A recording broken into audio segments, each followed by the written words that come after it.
Graduation Patna women's college से 2014 में geography विषय से किया। उसके बाद 2016 में मैंने अपना मास्टर्स पटना यूनिवर्सिटी से ज्योग्राफी विषय में ही किया। और सर उसके बाद वहीं से मेरा campus placement Azim Premji foundation में हो गया। वहाँ पे मैं टीचर एडुकेटर के तौर पे उत्तराखंड में बेस्ड थी और वहाँ पे लगभग मैंने 7 साल काम किया था।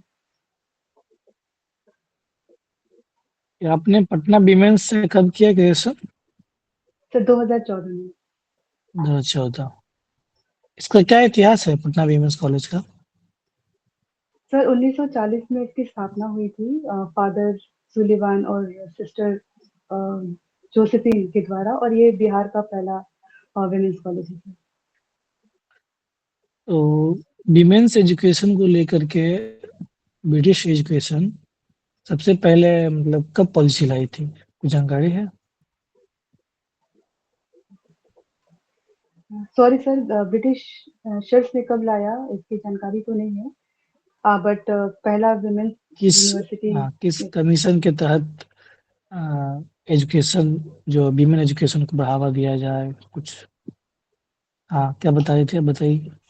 सर अगर मैं गेस करने की इजाजत हो तो गेस करिए। सर 1917 में जो स्टाइन आया था उसने विमेंस एजुकेशन को प्रायोरिटाइज किया था। सैंडलर कमीशन, जो 17 में। अनुमान लगा लीजिए। अच्छा अच्छा। के बाद जैसे ये आप पटना विमेंस कॉलेज की जो बात कर रहे हैं, और ये कब स्थापना हुआ है इसका? सर 1940 में। 1940 में। उस समय और भी कई टेक्निकल यूनिवर्सिटी का भी स्थापना हुआ था, मतलब पटना में ही कई सारे जी इंस्टीट्यूशन का स्थापना हुआ था। तो सोच पा रही है? सर, अभी नहीं रिकॉल नहीं बट कर पा रहे। चलिए, कोई बात नहीं। वर्तमान में अभी बिहार में विमेंस कॉलेज और कौन-कौन से हैं पटना विमेंस के अलावा? सर पटना में ही मगध महिला कॉलेज है। और कोई? सर अभी और मैं याद नहीं कर पा रही। मगध महिला कॉलेज किस यूनिवर्सिटी के तहत आता है? सर पटना यूनिवर्सिटी के तहत। आप श्योर है? अभी पटना में कितनी यूनिवर्सिटी है? सर पटना में। हाँ।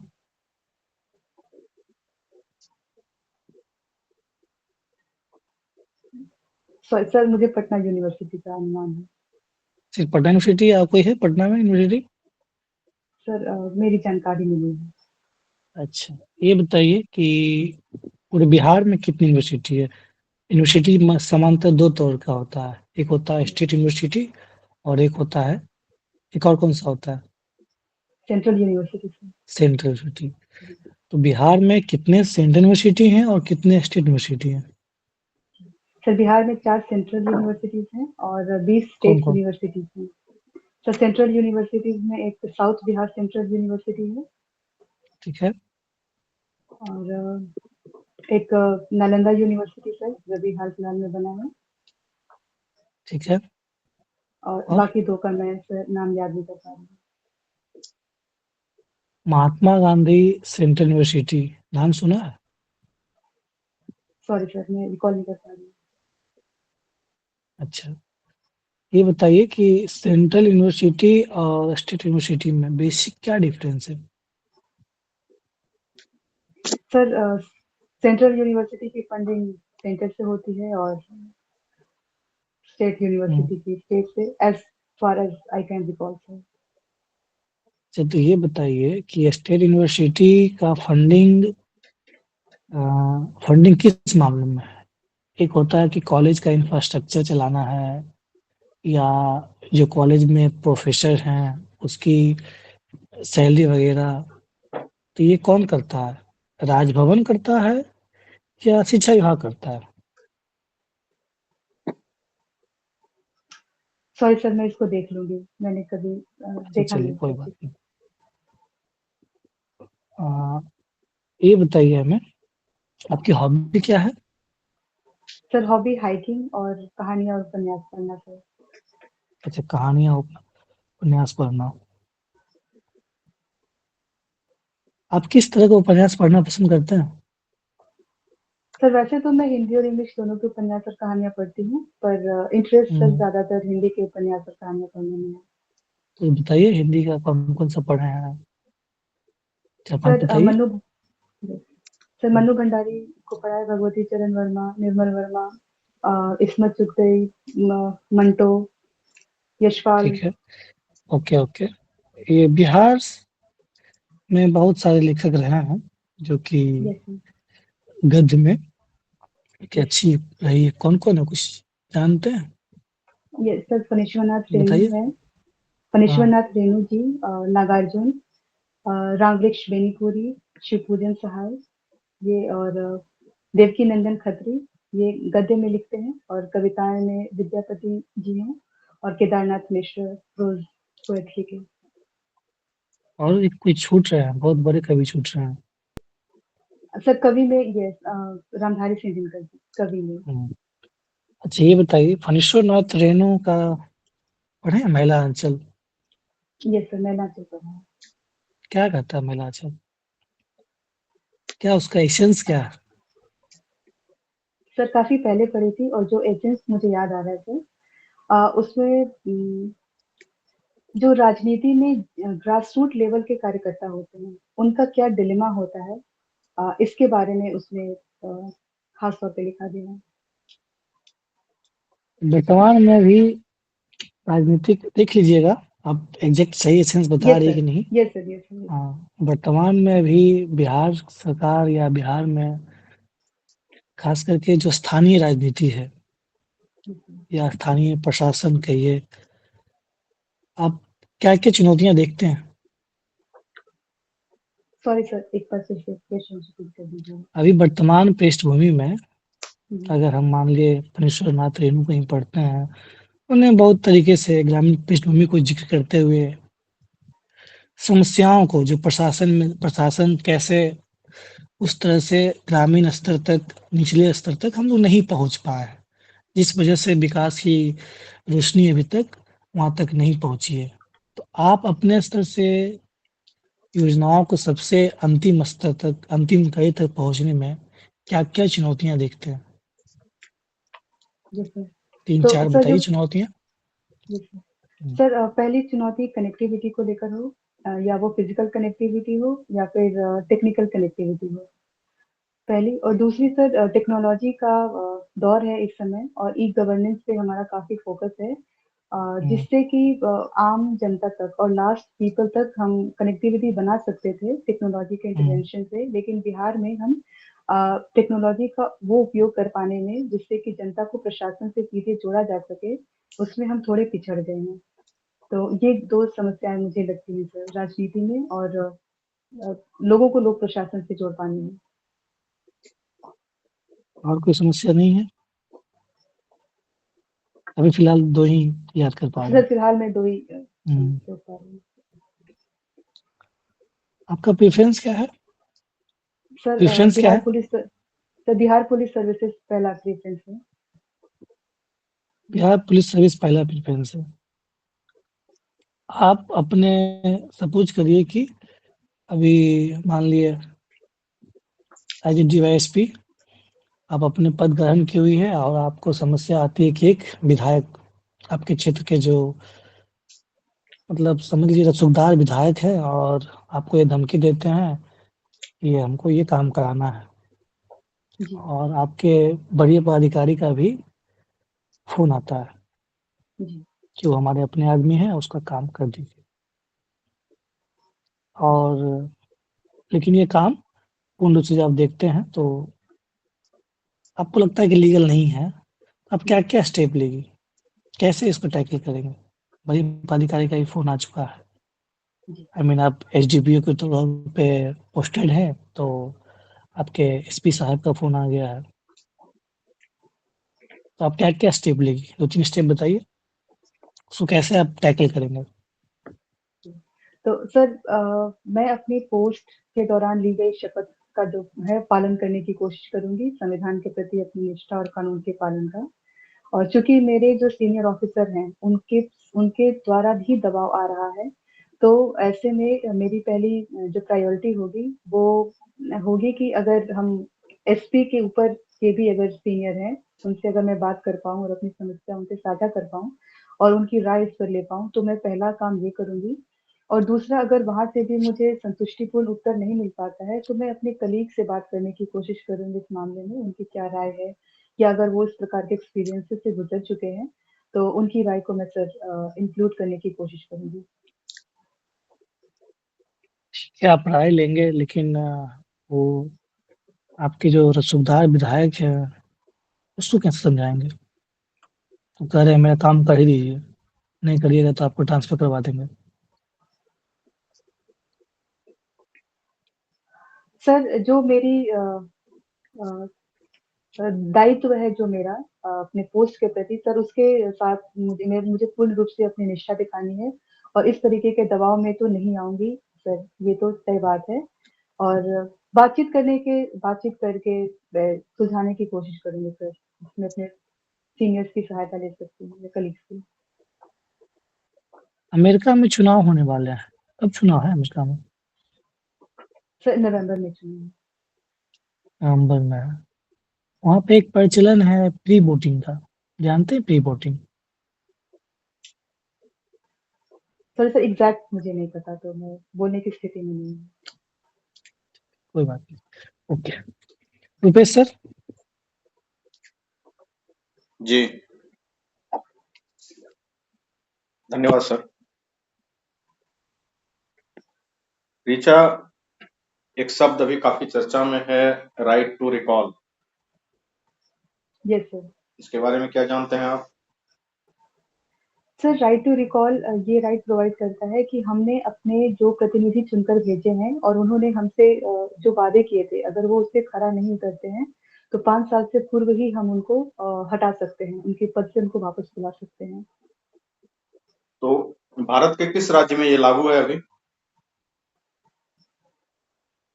सर जहाँ तक मैं रिकॉल कर पा रही हूँ, हरियाणा ने इसको अपने पंचायती राज इलेक्शंस में लाया था, लेकिन मेरी जानकारी के अनुसार सर अभी इसे हटा दिया गया है।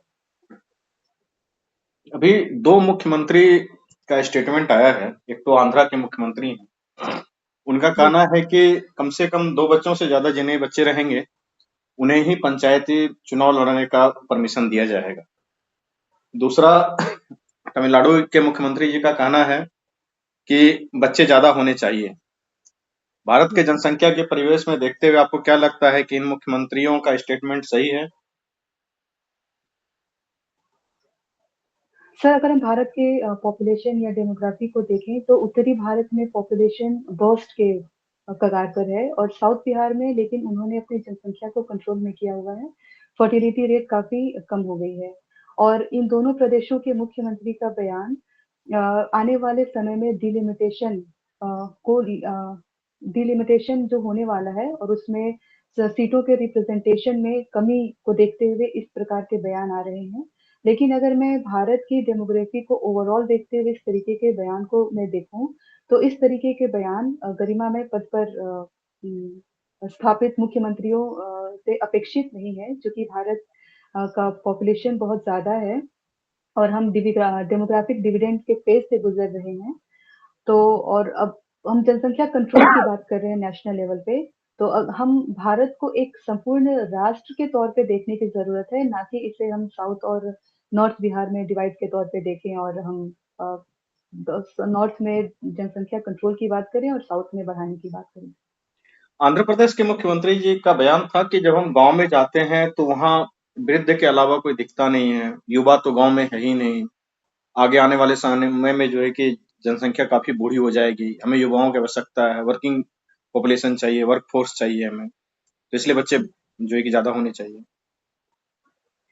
सर आंध्र प्रदेश के मुख्यमंत्री अपने स्टेट स्पेसिफिक सोच रहे हैं। अ, पूरे देश के तौर पे देखें तो जैसा मैंने पहले भी कहा सर कि देश डेमोग्राफिक डिविडेंड के दौर से गुजर रहा है, जहां हमारे पास बहुत बड़ी संख्या में युवाओं की जनसंख्या है और अच्छा, चूंकि मुख्यमंत्री जी तो गांव की बात कल कर रहे हैं। ज्वाइंट पार्लियामेंट्री कमेटी जैसे में एक घटना घटी है, उसके बारे में आपको जानकारी है? सर वक्फ संशोधन बिल में अमेंडमेंट या उस पर चर्चा के लिए एक जॉइंट पार्लियामेंट्री कमेटी बनी है जिसमें विपक्ष और पक्ष के नेता में टीएमसी के नेता का एग्जैक्ट नाम याद नहीं आ रहा सर, कल्याण उन्होंने बनर्जी थे। बॉटल कल्याण बनर्जी ने बॉटल तोड़ा सर और खुद भी घायल हुए, और जो उस जेपीसी के अध्यक्ष जगदम्बिका पाल जी हैं उन पे उन्होंने शायद बॉटल फेंकी भी थी सर, तभी उनको शायद ये सस्पेंड कर दिया। वक्फ बोर्ड के बारे में आप क्या जानते हैं, इस विधेयक के बारे में क्या जानते हैं वो बताया मुझे। सर वक्फ संशोधन एक वक्फ बोर्ड होता है जो मुस्लिम्स दान देते हैं अपने सोसाइटी को, अपने समाज को, उसमें जो दान की प्रॉपर्टीज होती हैं या पैसे होते हैं सर, उसको देख रेख के लिए या उसका रजिस्टर मेंटेन करने के लिए वक्फ बोर्ड होता है। और उसी वक्फ बोर्ड में संशोधन के लिए विधेयक लाया गया था जिसके कुछ प्रोविजंस हैं, जैसे कि इस वक्फ बोर्ड में गैर मुस्लिम भी शामिल किए जाएं, महिलाएं भी शामिल हों, और माइनॉरिटी कम्युनिटी के मुस्लिम्स लाइक अहमदिया कम्युनिटी भी शामिल हो, और ये वक्फ बोर्ड का जो देख रेख है वो डीएम के निगरानी में हो, इस तरीके से कुछ प्रावधान किए गए हैं जिसपे कुछ इश्यूज आए मुस्लिम कम्युनिटी से, जिसको रिजॉल्व करने के लिए जॉइंट पार्लियामेंट्री कमेटी बनी है सर। राज्य के राज्यपाल को हटाने के लिए विधानसभा किसे प्रस्ताव पारित करके भेजेगी। सर जहाँ तक मुझे जानकारी है राज्यपाल को हटाने का काम सर राष्ट्रपति करते हैं। वो तो हम भी जानते हैं कि राष्ट्रपति के प्रसाद पर्यंत वो रहते हैं, अगर वो चाहे तो हटा सकते हैं, लेकिन विधानसभा का क्या रोल है अगर राज्यपाल को हटाना चाहें तो। सॉरी सर, मैं इसको देख लूंगी।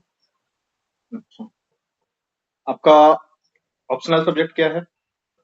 सर ज्योग्राफी ही है। ज्योग्राफी है, तो बताइए बिहार में बाढ़ की समस्याओं के समाधान के लिए आप क्या क्या करेंगे।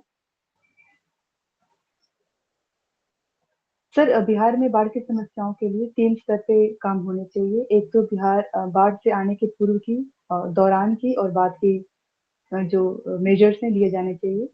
सर बाढ़ के आने से पूर्व जैसे हम सैटेलाइट इमेजरी के थ्रू पैटर्न डिटेक्ट कर सकते हैं, फिर एआई के थ्रू अर्ली वार्निंग दिया जा सकता है, थर्मल सेंसर्स के थ्रू डिटेक्ट किया जा सकता है बाढ़ के आने को लेकर, और ड्रोन्स का उपयोग कर सकते हैं सर एम्बैंकमेंट्स की स्थिति का निगरानी रखने के लिए। और सर बाढ़ के दौरान मेनली रेस्क्यू का काम होता है और या होना चाहिए, और कम्युनिटीज को ड्राई पैकेट्स और राशन पहुंचाने का काम या सामुदायिक किचन बनाकर उनको फूड प्रोवाइड करने का काम। और सर बाढ़ के बाद में राहत और बचाव कार्य होते हैं। इसके अलावा सर लार्ज स्केल पे इंफ्रास्ट्रक्चरल इंटरवेंशंस होने चाहिए, लाइक जो फ्लड प्लेन होते हैं उस पे इंक्रोचमेंट हटाने का काम होना चाहिए। फ्लड प्लेन में नदी के दोनों मुहाने पे फॉरेस्टेशन करने की का काम होना चाहिए। समय समय पर डिसिल्टेशन की प्रक्रिया होनी चाहिए सर, और इंफ्रास्ट्रक्चर स्तर पे river linking thank you projects Richa, भी। Your interview is over. Okay, thank you sir, thank you so much.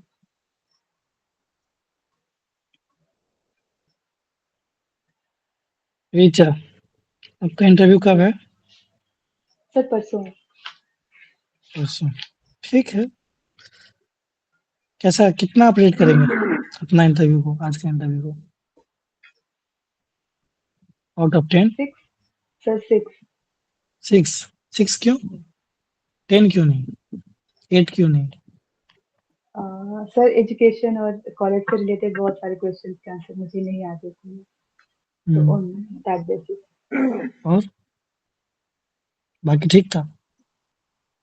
I think so sir. ठीक है। देखिए यूनिवर्सिटी का मतलब अभी 4 कौन सा है, मुझे तो 3 ही पता है। नालंदा सर खुला है मैंने 4 देखा था, और तो ठीक है आप बताओ। बाकी एक तो सीयूएसबी है और एक हाँ हाँ महात्मा गांधी सेंट्रल यूनिवर्सिटी जो मोतिहारी में है, सेंट्रल में। और शायद अच्छा, स्टेट 11 या 12 देख लीजिएगा एग्जैक्ट। मैंने और स्टेट रही 20 बात की देखे थे। कितना, 20 30, 20। 20, एक बार देख लीजिएगा, कंफर्म हो लीजिएगा। वैसे तो प्रत्येक क्षेत्र में एक एक है, बाकी दरभंगा जैसे निचला क्षेत्र में 2 है आपका। इधर वेस्ट में आएंगे तो आरा में है, वीर कुंवर सिंह है। ईस्ट में जाएंगे तो टीएनएमयू है, इधर आएँगे तो जेपी है, एक बार देख लीजिएगा। जी। एग्ज़ैक्ट पटना में पाटलिपुत्रा हो गया आपका, उसके अलावा मगध यूनिवर्सिटी, मगध तो गया चला गया, तो गया में। पटना, हाँ, पटना और पाटलिपुत्रा, जो कि पटना में है, हुँ। ठीक है? और ये राजभवन और शिक्षा विभाग का जो है, तो राजभवन के पास अधिकार है, लेकिन जो फंडिंग वगैरह है, शिक्षा विभाग ही करती है। जो भी अच्छा, सैलरी वगैरह देना, हाँ, अच्छा। राजभवन का प्रशासनिक कंट्रोल होता है, एडमिनिस्ट्रेटिव कंट्रोल, हुँ, क्योंकि वो क्या एक तरह से होता है, चांसलर होता है ना सारी यूनिवर्सिटी का। Yes sir. लेकिन जो फंडिंग वगैरह है, वो स्टेट गवर्नमेंट ही देती है वाया एजुकेशन डिपार्टमेंट। ठीक है सर। और रीडिंग स्टोरीज वाला मैं अपने सुना थेरू का मैंने प्रश्न किया, ठीक है, उसको और देख लीजिएगा। जो भी खास करके जो बिहारी लेखक हैं या कवि हैं, कुछ हुँ, कुछ एक याद रख लेना है। अब रमेश दिनकर का है तो क्या आपसे पूछा जा सकता है, आप स्टोरी जी। पढ़ती है तो, हाँ। एसआरटी में मैंने पूछा एमएलए वाला, तो उसमें एक चीज़ और आप ऐड कर सकते थे पॉइंट बाय पॉइंट की सर।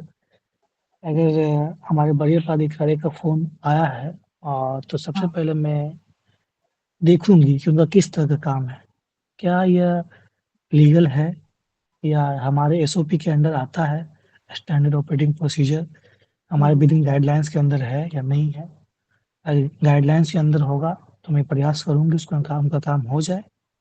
अगर संभव नहीं होगा, अगर मुझे लगे कि ये हमारे बियॉन्ड आवर राइट्स है, तो जी मैं सर। वरीय प्राधिकारी से बात करूँगी ही साथ-साथ। हुँ, अगर ज़्यादा दबाव बनाएँगे तो हम उनसे रिटेन ऑर्डर लेंगे। लिखित अच्छा, आदेश का हम उनके लिए अनुरोध करेंगे ठीक कि है सर। सॉरी सर, मुझे कोई दिक्कत नहीं है। अगर सर आप एक लिखित आदेश या ईमेल करा देते सर या फैक्स करा देते, सर इस पे हम कार्रवाई कर दिए होते सर, कार्रवाई कर दिया ठीक है। जाएगा सर। हुँ, तो इस तरह से सॉफ्टली, बाकी आप अपने वरीय पदाधिकारी उनसे ऊपर एसबीआई से एसपी से ऊपर डीआईजी हैं या आईजी हैं, उनको तो इन्फॉर्म करिए। लेकिन हुँ, उनसे जब वो अनुरोध करेंगे कि सर अगर ये लिखित आदेश दे दिया जाता सर तो ज़्यादा बेहतर हो जाता सर, या इस तरह कोई केस हुआ है सर जिसमें किस तरह की कार्रवाई की गई है, उसका ही मुझे सैंपल उपलब्ध करा दिया था उस केस का, तो उस आधार पे सर हम कार्रवाई कर देंगे, या उसका। ठीक है। तो इस तरह से सॉफ्टली बोल करके वरीय पदाधिकारी का बात काटना भी नहीं है, और हुँ, उनके ऊपर ही कि आप जैसा कहेंगे आप रिटर्न दे दीजिए, हमको कोई दिक्कत नहीं है। हमने हुँ, अपने वरीय अधिकारी का पालन किया है, वो तो हायरार्की फॉलो ठीक है। करना ही होता है। हुँ, यूएसए में चुनाव का तो उसको देख लीजिएगा अभी, चलो यूएसए में चुनाव हो रहा है, कौन-कौन यस सर। पार्टीज़ है, दोनों का क्या-क्या मेन पॉलिसी है। हुँ, कोई इमिग्रेशन को लेकर के है, कोई प्रोटेक्टिव पॉलिसी को लेकर के है, दोनों पार्टी का अलग-अलग अपना-अपना नीति है, दोनों का देख लीजिएगा। ओवरऑल ठीक है आपका, बहुत अच्छा बोली है, पहले से बहुत अच्छा था। और सबसे अच्छी बात ये हुआ कि हमने इतना ग्रिल किया, तो आप घबराई नहीं, मतलब अपने आप को बरकरार रखी, जी, ये चीज़ अच्छा था। और बीच-बीच में स्माइल तो बहुत बेहतर है, कॉन्फिडेंट है आप, और होप सो आपका मेरी लिस्ट में नाम हो। ऑल द जी। Best. Thank you so much sir. बिल्कुल, बिल्कुल ऋचा, जो स्माइल फीडबैक के टाइम में था, ये स्माइल इंटरव्यू के बीच-बीच में भी रहना चाहिए, ठीक है? और बीच-बीच जी। में हल्का-हल्का भी रहेगा तो हल्का है, मतलब, हाँ, बहुत। हुँ, तो और भी अच्छा रहेगा बाद में कि आप आंसर ठीक दे पा रही हो, जिन चीज़ों का जानकारी नहीं है, वहाँ सॉरी बोलती हैं। किसी भी विधानसभा को कोई भी अधिकार नहीं है राज्यपाल को हटाने को लेकर के। ज़्यादा से ज़्यादा मुख्यमंत्री राष्ट्रपति महोदय को चिट्ठी लिख सकते हैं, उससे ज़्यादा कुछ कर नहीं सकते हैं। ऐसा हुआ था तमिलनाडु के मुख्यमंत्री साहब ने लिखा था चिट्ठी। ठीक है, ठीक है। अदरवाइज़ आपका बेहतर है, अब काफ़ी कॉन्फिडेंट हो गई हैं और पिछले मॉक की तुलना में जब आप इस वीडियो को देखेंगे, तो काफ़ी बेहतरीन है आपका और हम लोगों को उम्मीद है कि आपका इस बार सिलेक्शन होगा। तो ऑल द वेरी बेस्ट, ढेर सारी शुभकामनाएँ आपको। Oh! Thank you so much sir.